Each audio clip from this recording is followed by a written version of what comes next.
Hati manusia memikir-mikirkan jalannya, tetapi Tuhanlah yang menentukan arah langkahnya. Hari ini aku mau bikin klasik banana pudding dengan bahan sederhana, tapi rasanya tetap juara. Lembut, wangi, enak banget. Langsung aja. Setelah siapkan bahan-bahannya, aku siapin air dan pakai susu Denko saset seperti ini. Satukan dengan air dan sebagian dari gula pasir. Panaskan di api sedang. Satukan kuning telur, sisa bagian gula dan maizena, aduk rata. Kalau susunya baru mulai mendidih, matikan api.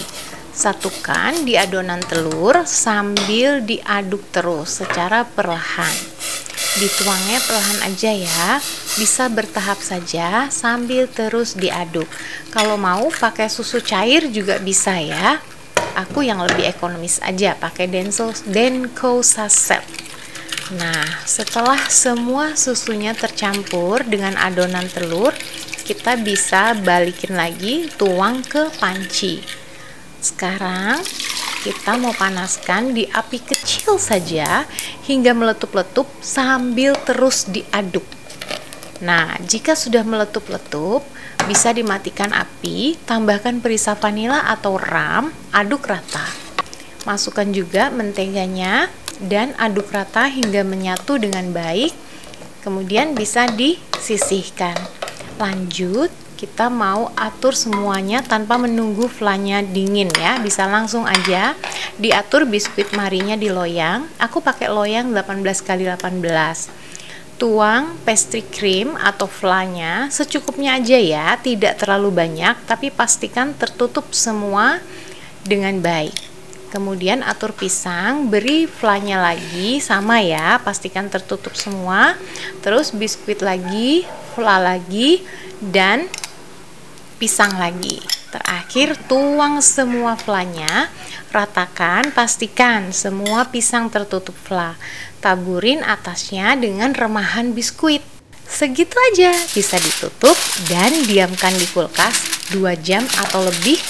Atau untuk keesokan harinya bisa lebih mantap hasilnya. Banana pudingku udah jadi, enak lembut, sebaiknya tuh disimpan di kulkas 2-4 jam atau malah dibesokin, tambah enak. Aku tunjukin hasilnya.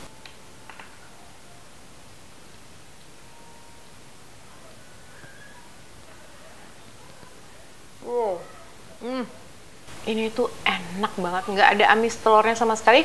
Aku pakai ram ya, ram yang aku pakai itu Myers ram beneran yang beralkohol. Jadi ketika dia benar-benar udah mendidih, terus aku matiin, aku taruh ramnya diaduk. Jadi dia menguap, sebagian besar alkoholnya tuh menguap, tapi wanginya itu tetap di situ. Kalau nggak mau pakai alkohol, bisa ramnya itu diganti dengan perisa vanila, akan tetap mantap. Ini tuh ekonomis banget, praktis. Ini yang aku bikin tadi. Jadi aku udah diamin dulu berjam-jam. Tambah enak, tambah lama didiamin di kulkas tambah enak. Ini tuh idealnya bikin hari ini buat besok. Enak banget. Dia tuh menyatu, lembut. Pisangnya bisa pisang apa aja, pakai Cavendish atau ini aku pakai pisang kepok. Pas yang ada pisang kepok. Biskuitnya bisa diganti. Aku pakai biskuit Marie, bisa pakai Nilla wafer itu. Pokoknya yang rasanya plain dia bisa. Nah, kalau mau buat dijual ini tuh recommended banget, bisa di individual container kayak gitu yang ada tutup cantiknya, atau bisa yang seukuran gini juga bisa. Dan ditambahin whipped cream. Jadi ada whipping cream yang cair, bisa ditambahin sedikit gula, atau kalau yang bubuk itu dia udah manis, tinggal diisi air es sesuai petunjuk di bungkusnya. Aku gini aja, percayalah ini tuh enak banget begini saja. Harus dicoba, please teman-teman. Kalau udah nyobain resep ini, hashtag dapur teman Dina di Instagram atau tag aja langsung dapur Dina. Makasih. Nah teman-teman, aku itu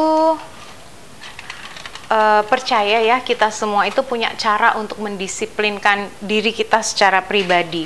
Dan menurutku disiplin itu bagus diterapkan dari kita kecil. Jadi kalau anak kecil itu seperti semen yang masih basah, bisa dibentuk sedemikian rupa sebelum dia mengering dan mengeras.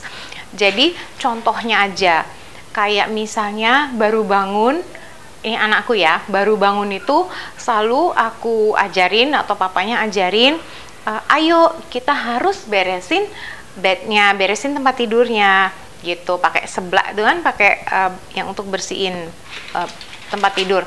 Nah Dia itu lucu banget, dia tuh diatur gitu ya, terus ininya juga malah tambah kayak bukan ancur-ancuran sih, tapi kurang rapi gitu. Tapi kita selalu bilang, wah kamu hebat banget, wah rapi sekali tempat tidurnya, luar biasa hebat.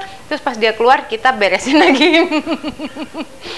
Nggak apa-apa, yang penting dia tahu itu disiplin yang dibangun sedikit demi sedikit. Juga misalnya kayak suamiku gitu ya, kalau dia mau kerjanya itu kan jam 11 siang gitu ya, mulai kerja.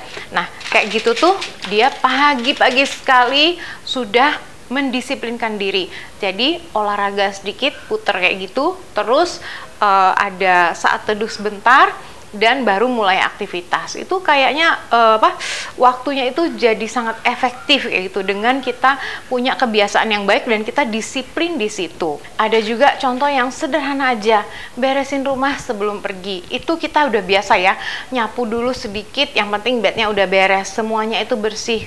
Kalau ada mainan-mainan atau cucian piring, semuanya diselesaikan, semuanya itu diatur bersih. Ketika kita mau pergi kemanapun, apapun yang mau kita lakukan, ketika kita pulang itu kayak enak gitu loh. Rasanya itu disiplin-disiplin kecil tapi sangat bagus untuk membangun diri kita lebih baik tentunya. Kalau teman-teman bagaimana? Disiplin apa yang teman-teman terapkan pada diri sendiri atau di keluarga? Dan aku tunggu cerita teman-teman tentang pengalaman teman-teman mendisiplinkan diri sendiri atau sesuatu yang tentang disiplin lah. Segitu aja ceritaku hari ini. Makasih.